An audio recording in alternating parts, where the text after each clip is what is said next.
When it comes to sports betting, there are three types of plays: the value play, the 50-50 game, and the play against concept. In today's video, I'm going to simplify it for you by revealing two of these powerful strategies that make college football handicapping not only easy, but super profitable. My name's MGCovers. Greatly appreciate you guys tuning in.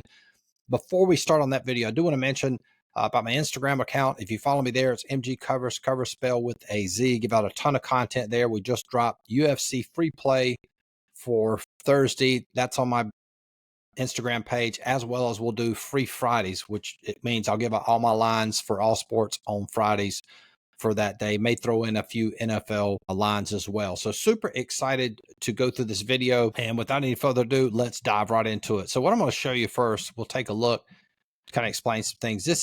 We're actually at covers.com. And there's three types of plays. This is the way I teach. You have the value play, and I'll explain that. Value means if your model, and let's scroll down and give you an example so that you understand it.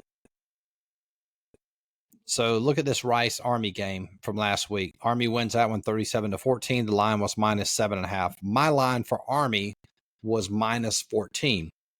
So we had about 6.5 points of value, significant enough to justify a play. We actually played Army. So that's called value. The second type of play is called a 50-50 game. And let's scroll down and let me give you an example of that.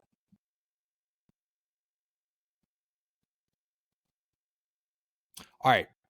Hope everybody can see this on the screen. Arkansas and Alabama. Now, a 50-50 game, the way I define it, is when two teams are basically pretty close to even via your model or either the books line.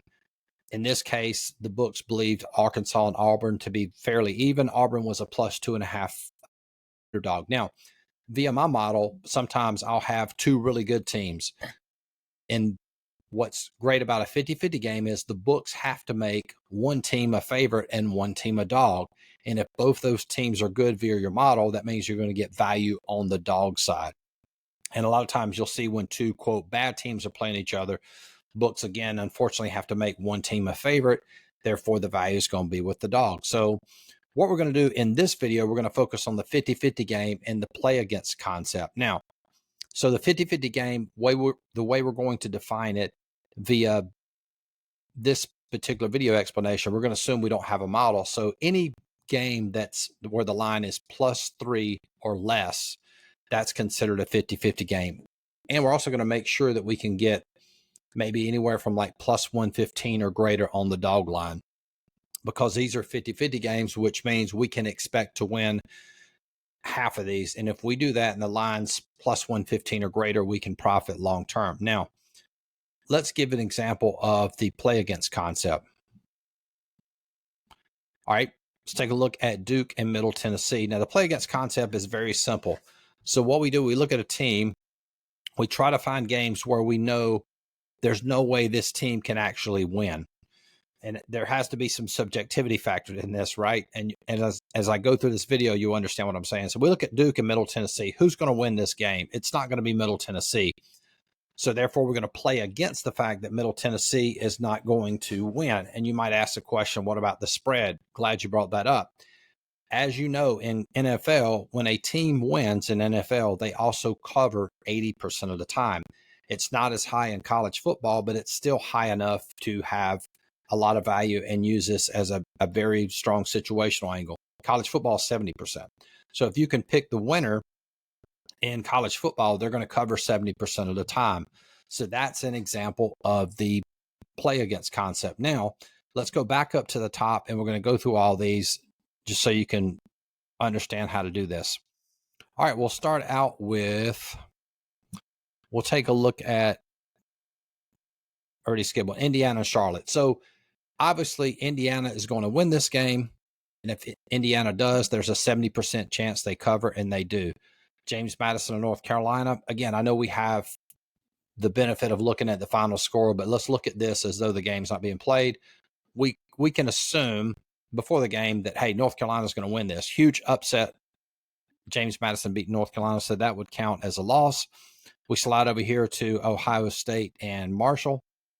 Same deal there. Ohio State is the better team. They should win, but unfortunately they didn't cover in that particular game. So we're 1-2 off of that concept. Let's keep rolling here. until we get to Maryland, Villanova. Same deal there. Maryland's a better team. They should win, 70% chance that they cover, but they do not. So we're currently, I think, 1-3. So this will start to turn around and you'll see it. All right, Ohio and Kentucky. Kentucky is obviously the better team. So we're playing against the fact that Ohio shouldn't win this game. Kentucky wins and covers. Next one, scroll down, Iowa State, Arkansas State. Arkansas State, very difficult for them to beat Iowa State on the road. So if they're not going to win, that means Ohio State wins and a 70% chance they cover. So that would be a win. Eastern Michigan playing St. Francis, PA. I'm guessing this is, I'm not sure what, maybe they're an FCS school, or maybe not even that. Eastern Michigan had to cover 25.5 nut, and they did, winning 36-0. Keep moving along here. Miami of Ohio playing Notre Dame. That was 27.5. Notre Dame should win. They did, but they didn't cover, so that we count that one as a loss. And let's keep going. Texas San Antonio playing Houston Christian. That was obvious that Houston Christian wasn't going to win that game, so we play UTSA to win and cover. They do. Next one here, Penn State, Kent State. Line was -49. And obviously, Kent State's not going to beat Penn State. Penn State wins and also covers. All right, let's continue to go through this. Youngstown State. How about that one? That was a huge one, right? Line was 26.5. And so you see that while we're doing this, we're not paying any attention to the line itself. We're simply using how we're classifying the game. So we look at this as a play against game. And then we know if Pittsburgh wins and we feel like Pittsburgh should win over Youngstown State, we're using that statistical property. And if you're new, a statistical property is basically a fact about that sport. And very important, and you don't hear a lot of handicappers talk about it, and you can use that to your advantage. And that's a term that I came with. So if you say that in the sports betting space, you won't hear anybody say statistical properties. Okay, let's keep rolling. Where are we at next? Let's go to Duke, Middle Tennessee. We already talked about that one. Duke was a win and a cover. Let's go. My South Carolina Gamecocks are up next, playing Akron. Where you at? There we go. They had a 24.5 nut to cover, so obviously South Carolina's the better team. Akron, no way Akron's beating South Carolina at South Carolina, so if South Carolina wins, 70% chance they cover, and they do. Okay, on to Ole Miss and Georgia Southern. Same concept there. They had a 35.5 nut to cover. They did. Next one, we have Texas against La Monroe, 42. They win and cover. And then finally, I have Boise State playing Portland State. The line was 35.5, and they cover. Going to show you all those results tallied up. Next, let's look at the 50-50 games. Now, and notice how simple that was when we did that with the play against concept. Very, very simple to handicap. We didn't handicap any line movement. We didn't handicap any other stats. We just used the fact that we made it clear which team was the obvious winner. And then we played on that team or against the opposing team that wasn't going to win, because we knew if the team wins, 70% chance that they cover. All right, so let's take a look at the first 50-50 game, which was Arkansas. See if I can pull it back up. All right, Arkansas and Auburn.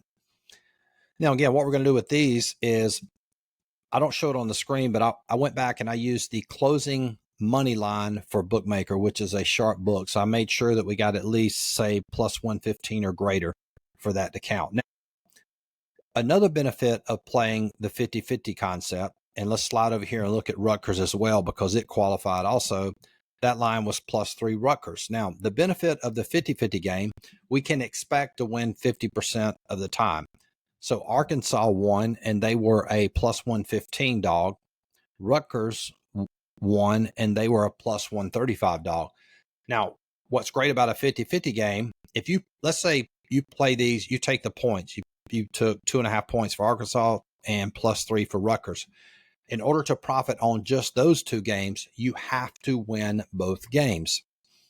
The benefit of incorporating the 50-50 concept, where you're going to play that dog on the money line, you would only have to win one. So let's say Arkansas lost and Rutgers won. you would still be profitable 0.35 units and hitting only 50%. So that's another ancillary benefit of understanding the 50-50 concept. And again, this 50-50 concept, you can apply it to NHL, you can apply it to any sport. Okay. So we went through Rutgers and Virginia Tech. So let's keep rolling to the next one here. And again, it's going to be any game that's +3 or less. And we're basically letting the books dictate and tell us what is the 50-50 game. Florida State, California, that was a close one. California. So we play California on the money line. They unfortunately lost to Florida State. Keep scrolling. The next one here, Tulsa and La Tech, which was a wild game, went to overtime. Tulsa was +3. You could have gotten Tulsa for +116 money line. Maybe gotten it a little bit bigger at some other books. And finally, the heartbreaker, I think a lot of people were on this one, was that Baylor, Colorado. Baylor obviously should have won that one. That was basically what I call unexplained house edge. If you follow me for any length of time, you know what that means. I won't dive into it in this video. But again, you played Baylor on the money line, almost pulled it out. Miracle comeback for Colorado. So those are the 50-50 games. So again, what we did was very simple. So for the 50-50 games, we just looked at what teams were +3 or less. Now, if you find a game that's like, sometimes a game is, you're looking at the dog and it's like +1.5, you go to play it on the money line. Sometimes the books are going to charge you, like, you can't get dog money. It's like, -110 or something. So those games wouldn't qualify. So there's a few in there that I won't get into if you guys want to go back and look at those. So I just picked the 50-50 games where we could actually get, say, +115 or greater. Now, next, let's take a look at these results, because this is absolutely fascinating. So for the 50-50 games, we went 3-2, up 1.66 units. And also the benefit of playing money line dogs, when you lose, you're only down, quote, 1 unit. There is no juice on the money line. Now, look at how well the play against concept did. Is this not amazing? 12-4, up 7.6 units. And that was very simple handicapping. All we did was we looked at the team that obviously was not going to win against these, quote, better teams. We played against them. We used the statistical property of college football. If a team wins, they cover 70% of the time. Boom. And that's 70%. And what's interesting about that, if you're watching, you're new to my content, you can say, I don't know if I believe that. All you have to do is just go through all the games and look at the winner and then count how many times they win. You can do the math on your own. Same deal with NFL. It's 80%. So when a team wins, they cover 80% of the time. Last week in NFL, it was 100%. So the point is, if you're playing a money line, if you're playing a dog in NFL, you should always play it on the money line. You will be extremely profitable long-term doing that, as opposed to taking the points. But summarizing this video, just taking the 50-50 concept along with the play against concept, not factoring in any other stats, and just making this extremely simple, you would have been up 9.26 units last week just using these two simple concepts. So absolutely amazing. Hope you got a lot of value out of this. Now, if you like this particular content, offer service, you can subscribe and get a ton of videos just like this. We have 150 coaching videos on my website. It's $50 a month, super economical. In addition to that, you get all my lines for all sports, all my coaching videos I just mentioned. And if you want to get access to all my plays, $100 a month. And the best value, you can get access to all my plays, all the coaching videos, all the sports betting models, all those lines. $4.99. You save about $600 on, instead of paying $100 a month. There's a link to join in the description. If this video brought you value, subscribe to the channel, and good luck handicapping college football. Talk to you guys soon. Peace.